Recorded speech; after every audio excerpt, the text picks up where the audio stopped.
these are just some regular polygons, and these are all of them up to 9 sides.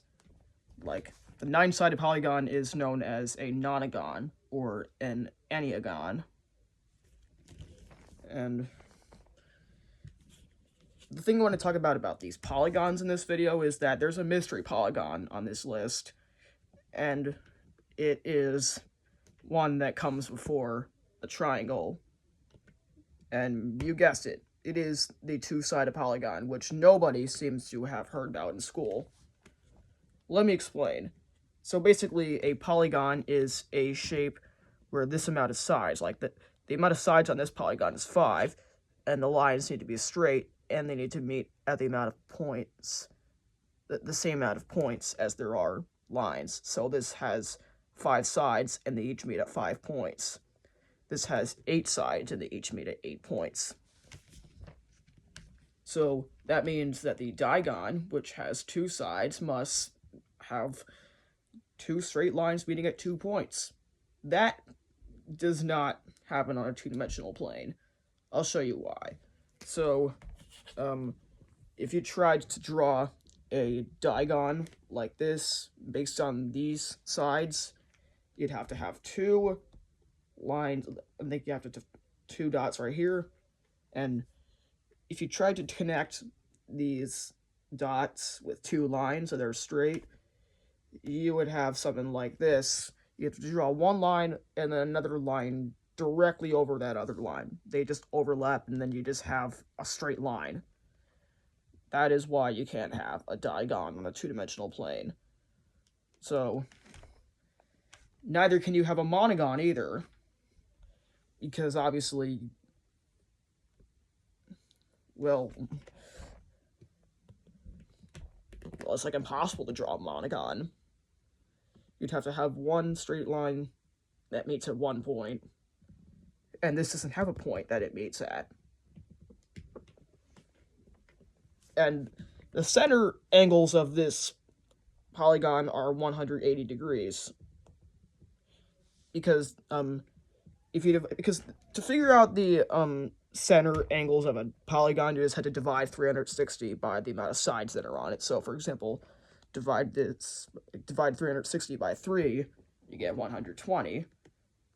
So, if you divide these into 3 sections, you can see that if you do this angle measures about 120 degrees. It's not drawn to scale, so that's why I said about.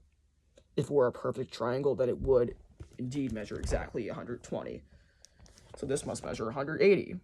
And obviously 180 degree angles look like this.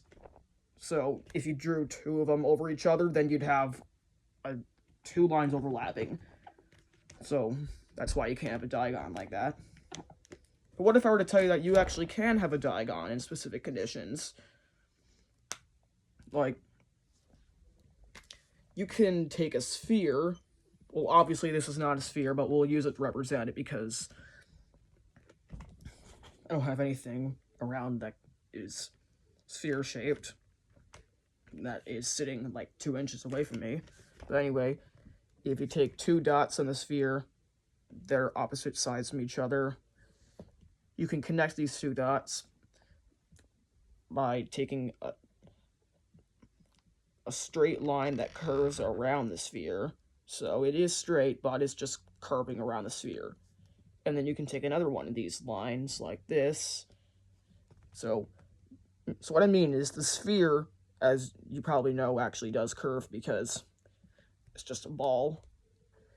And this line is straight, but it curves around the sphere. So only the shape itself curves, but not the polygon. So we can have a diagon here. Take a look at this. But obviously this is only possible on 3-dimensional shapes. Like, this is only possible on spherical shapes. You can't have it on a flat plane. And the monogon is also another one, because the monogon has one side, and you can take a dot right here, and you can wrap it around the sphere and go back to its starting point, like that. So the Earth's equator is a monogon. And that's pretty cool.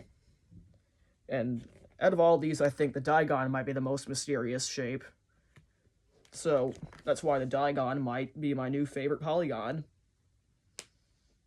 And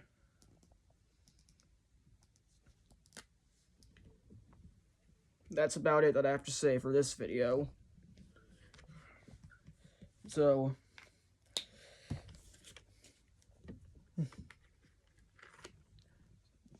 if you wondered if digons or monogons existed, then yes and no, and this is why it should be yes. There you go.